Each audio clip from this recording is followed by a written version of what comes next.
Welcome to AROYA Office Hours Live. My name is Keisha. I'll be your moderator for today's discussion.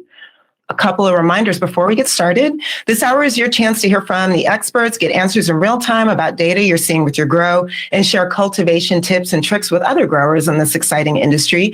We thank everybody in advance for not using this time for things like airing policy or industry grievances or asking about AROYA pricing, although please do book a demo. We'd love to work with you.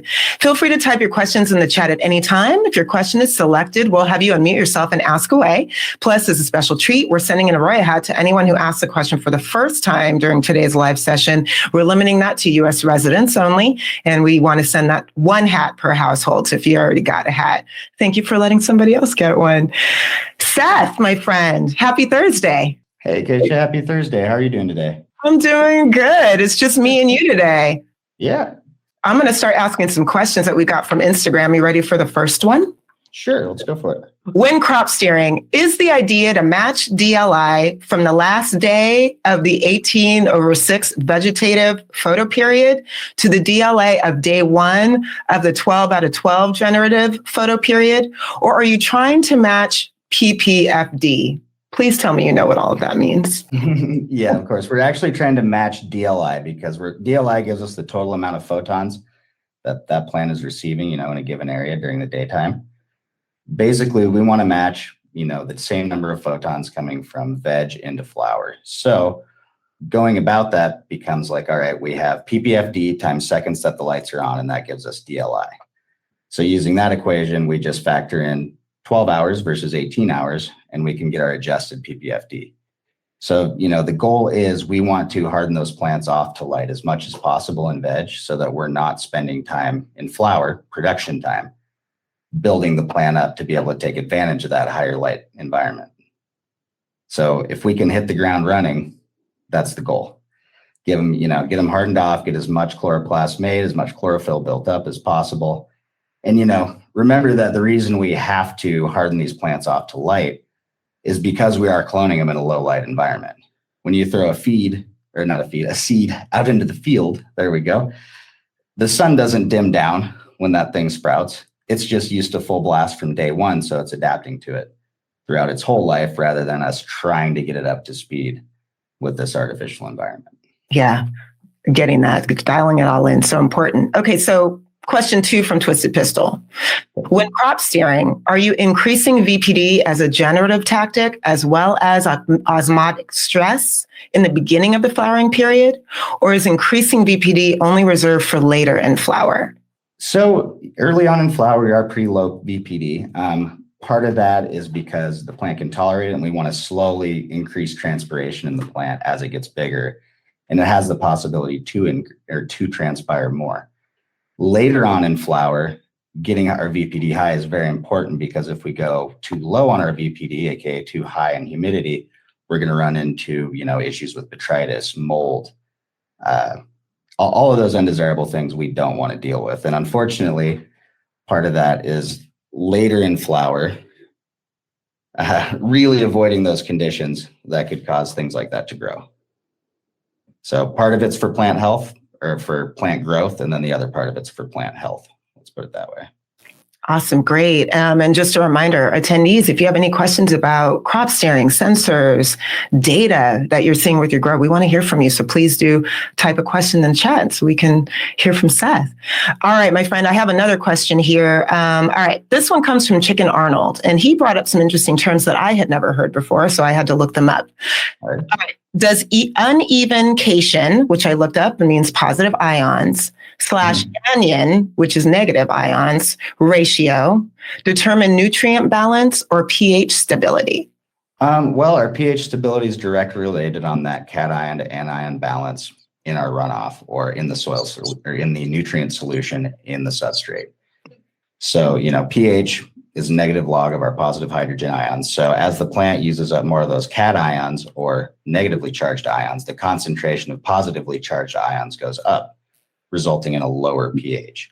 And that's one way, testing runoff that we can tell if the plant's actually giving, taking in the nutrients that we want to give it. We should be seeing a downward trend in pH, not drastically, but slightly, because the plant's taking up predominantly cations. Most of the nutrients we feed it are negatively charged. Thank you for correcting my pronunciation. I thought it was cations. Yeah, if you haven't, done, a lot of ionochemistry or plant studies specifically, it's not a popular word. That's why we have the expert Seth on here, ladies and gentlemen, and not me answering the questions. All right, we have Chris on with us today. Chris, you had a question. You want to unmute yourself? Tell us where you're from. We are out of Kingston, Oklahoma. Welcome, Oklahoma. Go ahead and ask your question.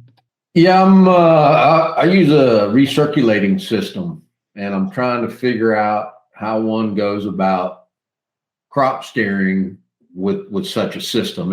Everything I'm seeing these presentations, guys are doing drain to waste, and that's not me, but I'm trying to figure out how to go about doing it. I do use, Rockwell medium. I use the Big Mamas, which are 8-inch cubes, bigger than the Hugos.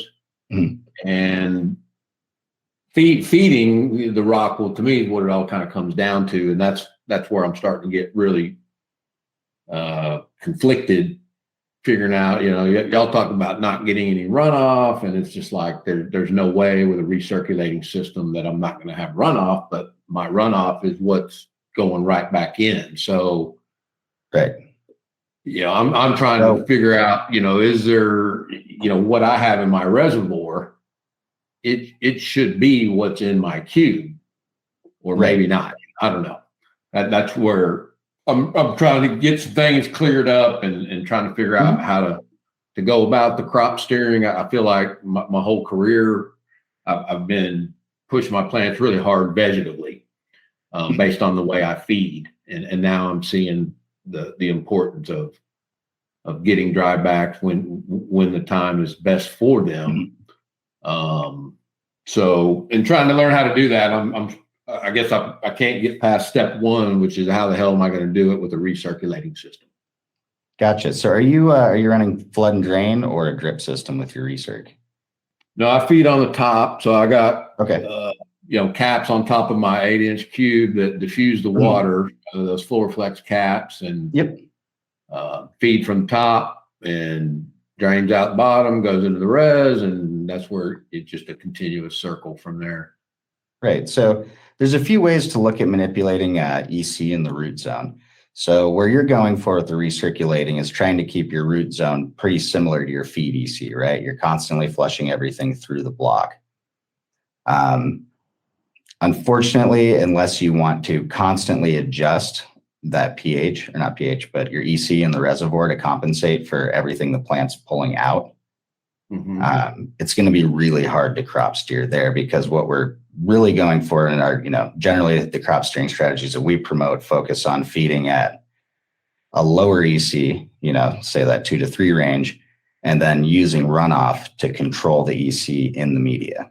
So more runoff, we're washing EC out the bottom of the pot. Less runoff or no runoff, we're getting it to build up. So with a system that relies on that recirculation, it's probably not going to be very efficient or easy to crop steer. However, being that you already have a pretty great irrigation system built, it wouldn't be easy to turn over to running, say, a 3.0 and starting to get used to modulating your root zone EC via controlling runoff.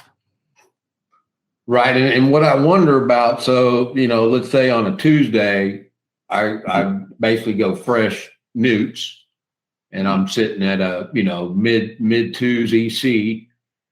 And then as the next 3 days go by, I come in on Friday, and the EC in my reservoir is, say, upper 3s, might even be pushing 4, and it's time for a top up. I basically top up, and then that kind of more or less gets that EC back down. But then through transpiration and everything else, it's, my EC is going up in my res, which surely is the same thing in the cubes, right?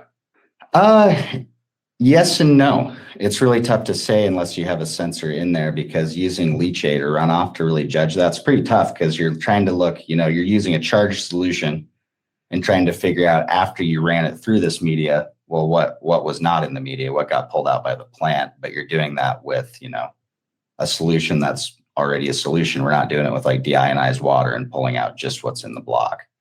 So it's hard to get a lot of meaningful insights out of runoff. Like I said, fortunately for you, you've got a lot of freedom now that you've built this incredibly nice irrigation system, it sounds like. So do you have do you use the Solus or any kind of root zone EC monitoring equipment? No, I've been good old bro science for shit damn near 30 years. Gotcha.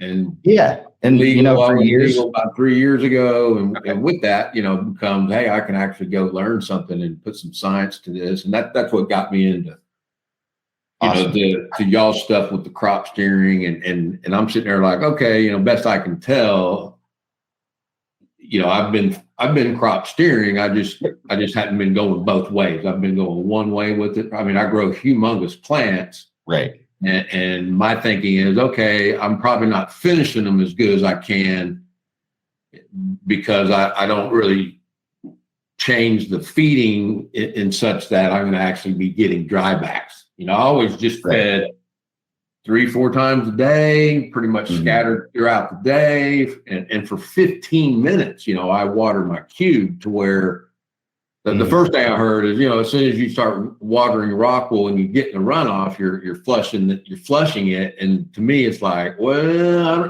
for me, I don't think I am because I'm just putting back the runoff right back into it. You know what I mean? Yeah. And, when you're pushing a lot of runoff, like, yes, you are flushing, but, kind of like when people first started getting into cocoa and some of the science was you can't overwater cocoa and perlite mix a little higher EC and just maintain that in the root zone with frequent waterings, which like what you're doing is basically that, right? You're maintaining your EC based on what you've got in the res and frequent watering. So you're not letting it stack up quite as much. So.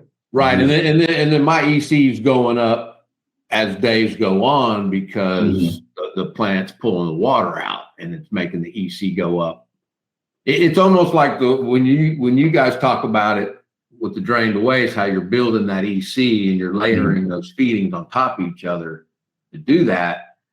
It's almost like my reservoir is almost like y'all's cube.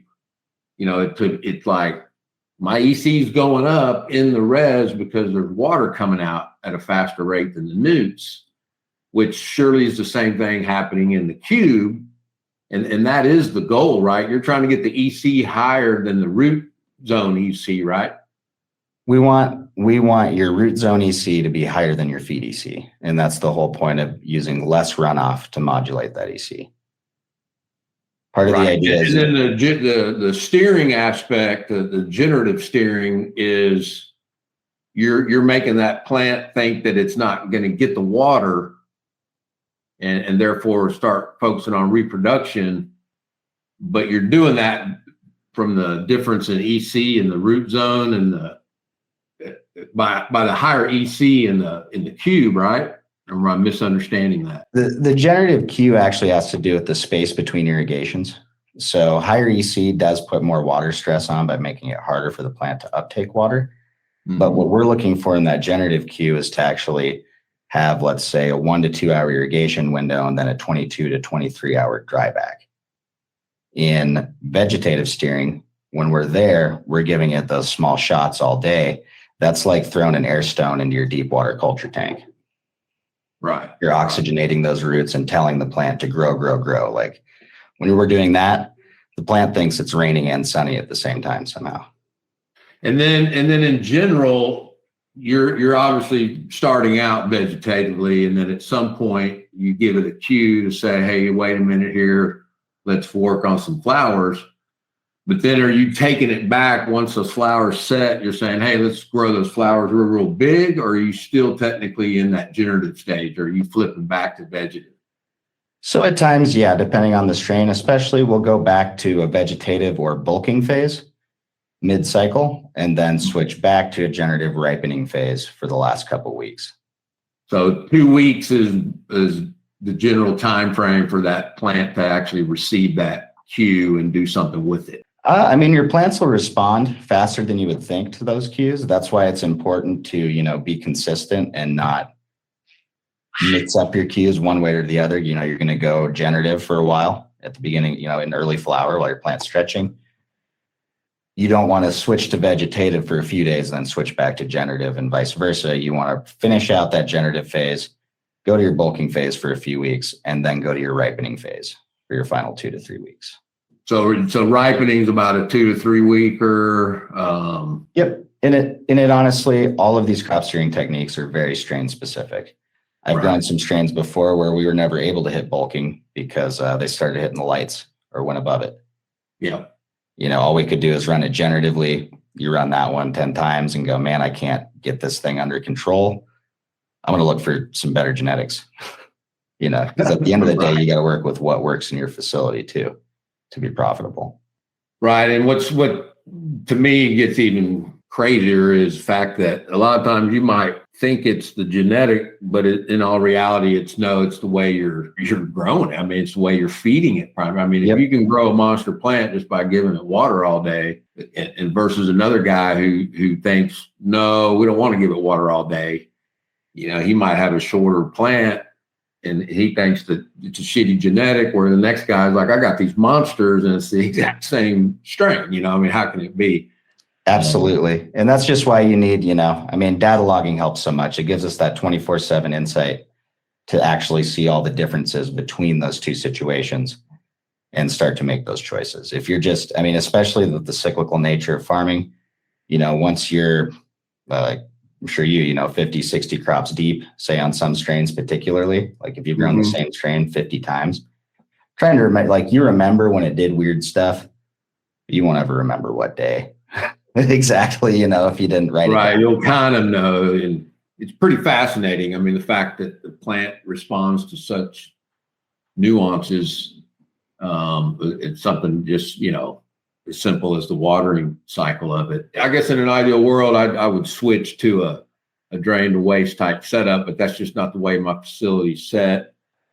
So I'm sitting there saying, okay, I know I can crop steer. I just got to figure it out based on my watering. And that's where hearing guys do little 10-second shots, this is like, for one, I can't even feed for less than a minute. I have to go get different timers and such. But I did start experimenting, and I went from 15-minute feedings to 1-minute feedings. And at the end of the day, I saw a lot smaller plants and I was losing yield. And it's like, okay, it's got to be how much we're watering this plant. And it's the longer feedings seem to work much better than when I was cutting them all down, 1 or 2 minute long instead of 15-minute long. And it really got me to thinking that, okay, the way my system is when I feed that cube for 15 minutes, I'm bringing a ton of oxygen in there, and I'm not flushing out all my newts because it's a recirculating system. And surely it's getting me up to saturation point. It's not actually drying out my cube, is it? No, but as far as veg cues go, you would have been better off giving it 15 1-minute shots and ratcheting it up, because that's 15 more air pushes. A steady stream doesn't push in as many bubbles as stream, stop, stream, stop, stream, stop, stream, stop. Right. So you feel like I'd be better off for 15 minutes over an hour feeding for 1 minute as opposed to once an hour for 15 minutes. Absolutely. But it all depends. Honestly, I wouldn't try to make any major recommendations without being able to see some data that's going on in your root zone. Right. That's honestly, to make these choices, that's the biggest thing you're missing in the equation here, is a little bit of that root zone data, so you can say, okay, I think this is what's going on. Now I've confirmed it, or figure out, well, what's going on otherwise. Right. All right, man. Well, I sure appreciate your time on that. Yeah, thanks, man. I don't get to talk to too many people doing research, so appreciate to hear your side of it. We'll definitely keep you posted. Cool. Yeah, Chris, keep us posted. We love hearing from growers and really speaking to their specific experiences. Every place is not, the same. All growers don't do things the same way. And so it's just been really cool for me to just hear about, what you're doing and what's working for you and what you're trying. And we love that. Thank you so much for that question. And be sure to stick around because I want to get your info so we can send you an AROYA hat. Well, great. It's awesome to have the forum. I mean, the first time I came across Austin, it's just like, man, I hadn't been able to talk to anyone with anywhere near your knowledge. So that's very, very nice to have. And this legal world we live in is crazy, right? I mean, it used to be, we never talked about this kind of stuff. And now we can go and find people that have a wealth of knowledge. But I appreciate it. Thanks again. It's exciting time, right, Seth? Yep. Thanks, man. Thanks, Chris. I really appreciate that. Amazing. All right. Well, I'm going to move on to our next Instagram question. And, we had a couple folks recently join us in the last few minutes. Remember, we want to answer your questions live. So feel free to post in the chat if you have anything you want to ask Seth. I've got a couple questions about some sensor readings. We love data around here. Matrix Underground wants to know, if my sensor is reading 79% when fully saturated, do I just make the corrections of 21%? I'm assuming you're talking about as in corrections, like talking about your dryback, or if you're still in here, could you possibly clarify about correction? They submitted it through Instagram. So, right, they did not clarify. Right. That's okay. So it's like, if you're looking at 79%, like let's say we just hydrated some rock wool, that's what we got up to. If we're looking for a 21% dryback, instead of looking at like 21% of that 79%, we're looking at a 21% reduction in volumetric water content. So 79 down to 58 would be what we're looking for if you call it 21%. Nice. All right. Okay. We got another write-in from someone. We got a couple emails this week. That gets me excited too. Max Murder came to us with this question.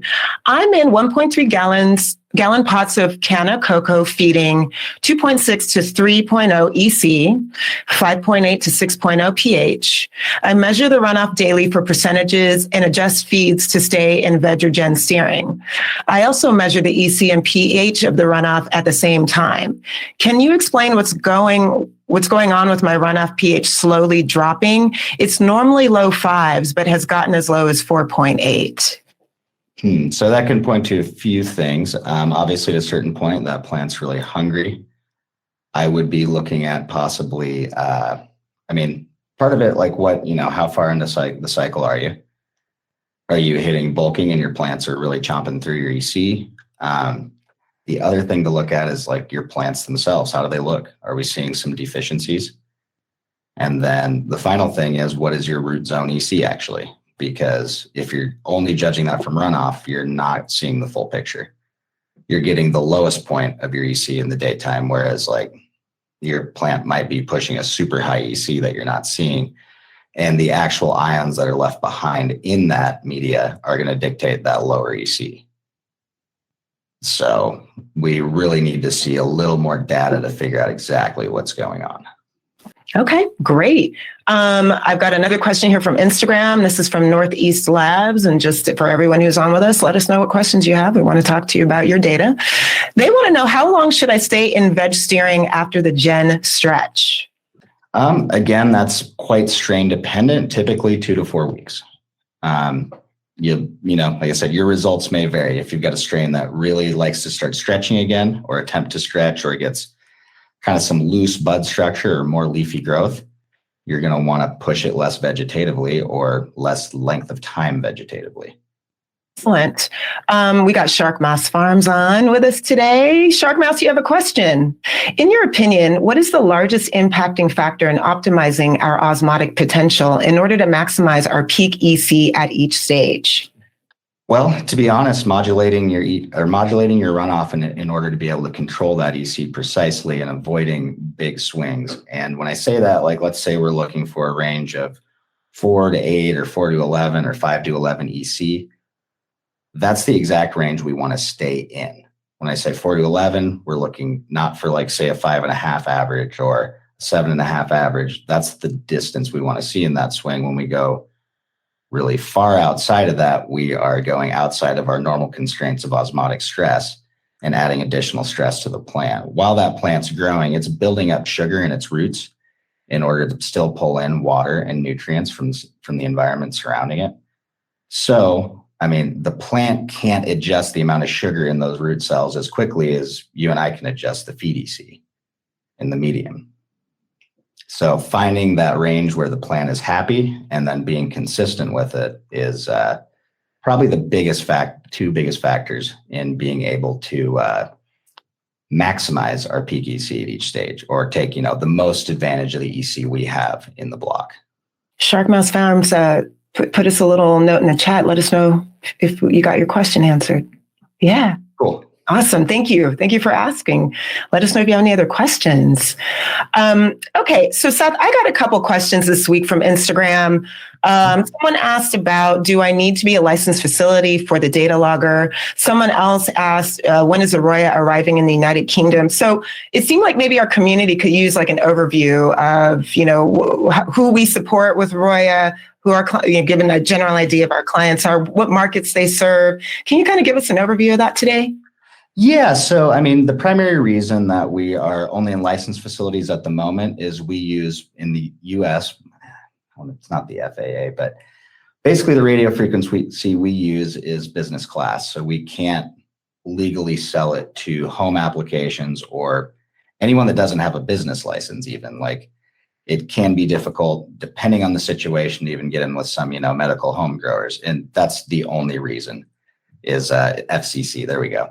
FCC radio rules. So one thing we are working on is changing that frequency and bringing, AROYA more to the unlicensed or home growers. I guess the nicest way you could put that. And it's the exact same reason that we're not in the UK and the rest of Europe yet, is we are working on changing that frequency to match their laws over there. So it's not that we don't want to, it's that we focused on one thing in the beginning, and now we're putting our resources towards expanding those hardware capabilities. Awesome. That's I'm glad we got those questions, because we do field those every once in a while. We will always love our home growers, but we got to follow some rules. Yeah. I don't know what it's going to be called yet, but I'll just say something kind of like Solus Pro is coming. Oh, there's some cool products coming down the line. They're just, it all takes time. This has evolved into such a big platform that, I've only been with AROYA for a year, and it's grown immensely. Like, I couldn't have even imagined some of the directions we're going with it, which is pretty cool. That is cool. It's exciting. And actually, I think this is like the third week in a row, dropping some little teasers about what's coming down the pipeline. That's why you got to, AROYA office hours is where it's at. Yeah.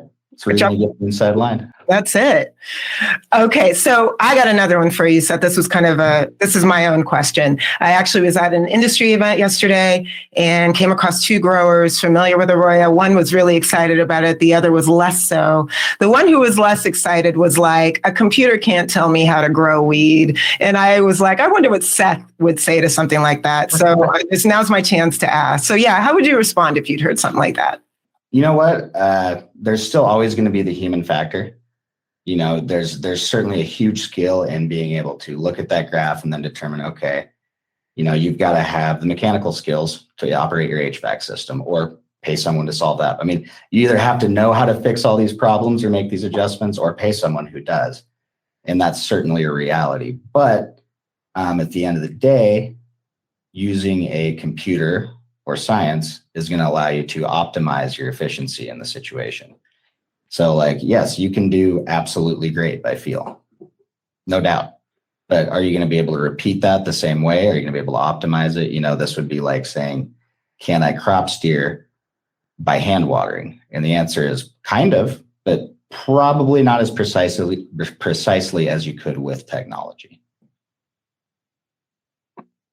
Yeah. So, yeah, in my opinion, I think, the people that aren't excited about it, one of the main things they're worried about is, and maybe this is consciously or subconsciously for some of them, but now we're quantifying and evaluating every part about it. That thing you did that was your special sauce, like I used to think irrigating 6 to 8 times a day was pretty special. Like 6-7 years ago, I was like, wow, my weed grows super fast compared to my buddies in these big pots watering every other day.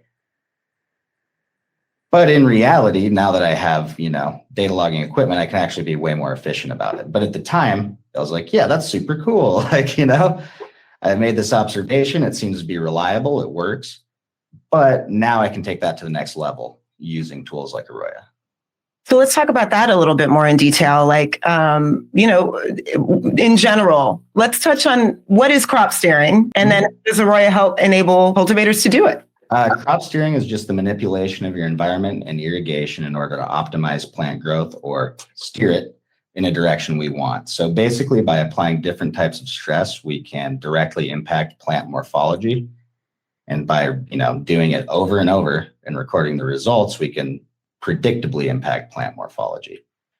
So the idea is, we're applying specific irrigation strategies that end up producing both osmotic stress and in extreme cases, drought stress within the plant, and also applying in vegetative steering, minimal stress and giving the plant everything it needs, plus some in the form of all those little oxygen pulses to continue growing. So crop steering is basically just strategic use of your facility and resources to produce the results you want. People have been doing it since they figured out how to prune grapes.